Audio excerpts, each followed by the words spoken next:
Kitchen. இன்னைக்கு நாம் சமைக்க போகிறது கலவக்காய் சாம்பார். 3 ஸ்பூன் நல்லெண்ணெய் ஊற்றிக்கிறேன். இதில் 1/4 டீஸ்பூன் வெந்தயம், கடுகு 1 டீஸ்பூன், சீரகம் 1 டீஸ்பூன், பெருங்காயம் 2 சின்ன துண்டு போட்டுருக்கோம். கருவேப்பிலை கொஞ்சம், சின்ன வெங்காயம் ஒரு 15, அது குட்டிக்கிட்டே தான் இருக்குது. 4 பூண்டு, பச்சை மிளகாய்.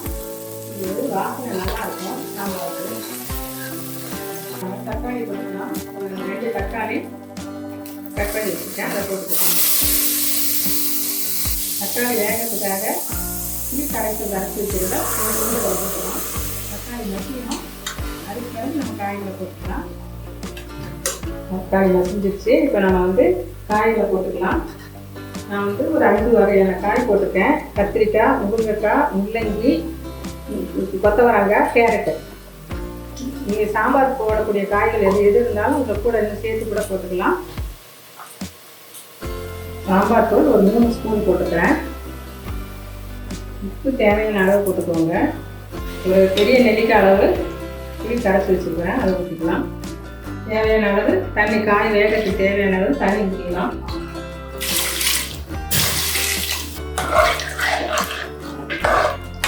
இப்போ இது மூடி போட்டு வச்சுருவோம். காய் வேகட்டும், ஒரு 10 நிமிஷம் ஆகும். காய் வெந்துருச்சு. நம்ம இப்போ பருப்பு ஊற்றலாம். 200 கிராம் பருப்பு நான் ஏற்கனவே வேக வச்சு வச்சுருந்தேன், அதை ஊற்றுறோம். ஒரு 10 நிமிஷம் கொதிக்கட்டும். சாம்பார் நல்லா கொதிக்க ஆரம்பிச்சிருச்சு, வாசம் வருது.